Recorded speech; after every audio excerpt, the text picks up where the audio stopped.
What's up, everybody? Steve Nanny Music. And once again, it's time for another installment. It's all about that bass line. Because you know I'm all about that bass, no trouble. I'm all about that bass, no trouble. I'm all about that bass, no trouble. I'm all about that bass, Once again, we're back. All about that bass line. I've got my trusty P bass with me because today we're talking about yet another old school Motown bass line that is a classic. This time it's the Jackson 5. I Want You Back. That's the name of the track. It was recorded, I think, in October of 1969. It actually became their first number one album for the Jackson 5, or their first number one single for the Jackson 5 in January of 1970. And it wouldn't have done that without the bass line.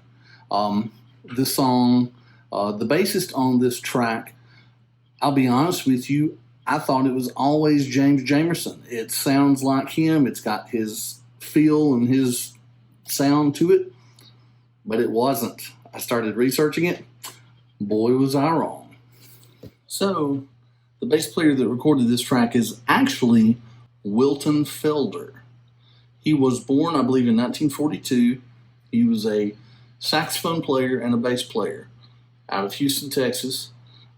He was one of the studio musicians for Motown Records. He recorded with the Jackson 5. He did some stuff with Marvin Gaye. Later on, he would do some stuff with Steely Dan, Billy Joel. So, very accomplished musician, and came up with an absolute incredible bass line. And this one is just so much fun to play as a bass player. And there's so many different elements to it.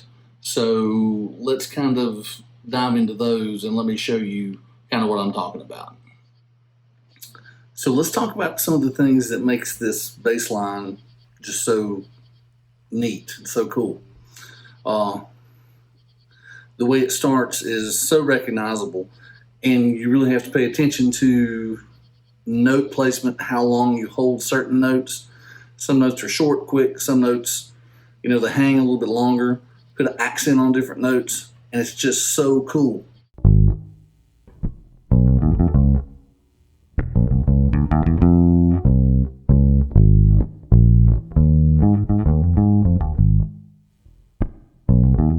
I mean, that's just awesome.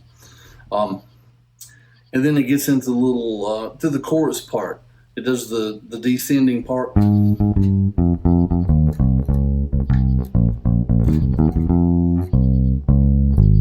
That's just neat. I mean, this song really is written, the bass is so very much the lead instrument in this track. If you don't believe me, I'll prove it to you in just a couple of minutes. So that's just such a cool bass line. And some of the syncopation, where he chooses to put notes and kind of make it busy in certain places.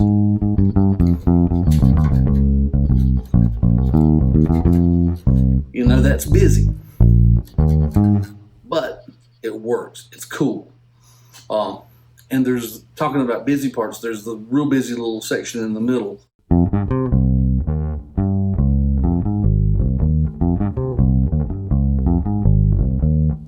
That's crazy, and it's tough to play too.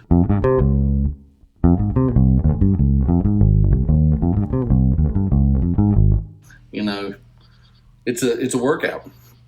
And you really, with your right hand while you're playing it, you can't really run any of these notes together.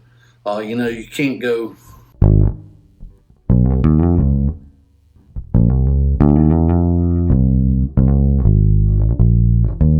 You can't cheat, and just slide notes.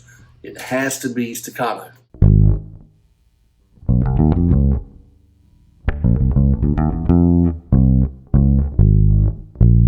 And then each note has its own, you have to play each note, you have to pluck the string each time. You can't cheat. That's just some of the things that make this bass line so cool. The way it works within the song, I mean, it's pure magic. So I downloaded a backing track without the bass in it, and then I recorded the bass line to the backing track, turned it up a little bit in the mix, which it's really out front on the studio version, but I turned it up in the mix a little bit to let you hear it, and maybe you'll see exactly what I'm talking about, how the bass is front and center, and how it's really the lead instrument on the track.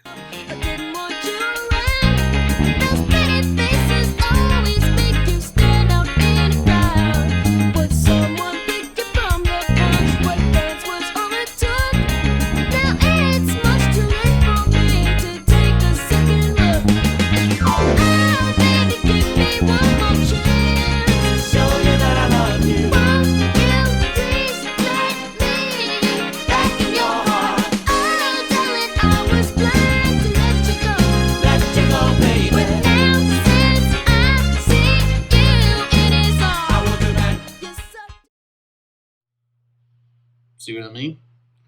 So when I quit playing and the bass dropped out, the whole vibe and sound of the song totally changed. The bass is very much the lead instrument in that track, and that's cool. That's why bass players love playing these old Motown songs, because a ton of them are like that. But that's just a great illustration to show why indeed it is all about that bass line. So I hope you enjoyed this episode of All About That Bass Line. I have some new episodes coming up, some new additions. Got some ideas for some songs, kind of want to focus on it, that are not Motown, believe it or not. But do that as time permits. However, with the current pandemic and live music situation being the way it is, time will probably permit pretty soon. So anyway, hope you enjoyed it. Check out my YouTube page. Follow me on Facebook, Instagram, all that junk. Main thing, take care of one another. Be good to one another.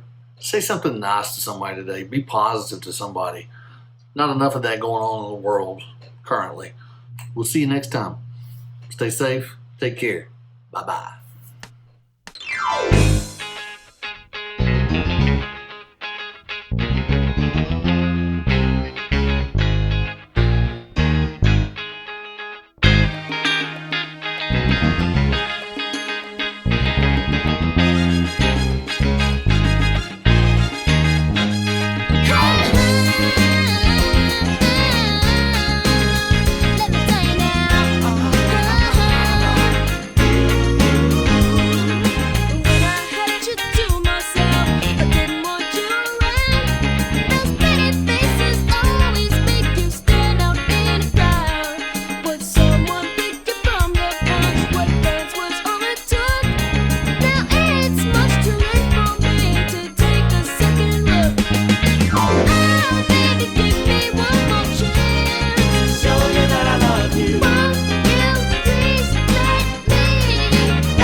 boom, boom.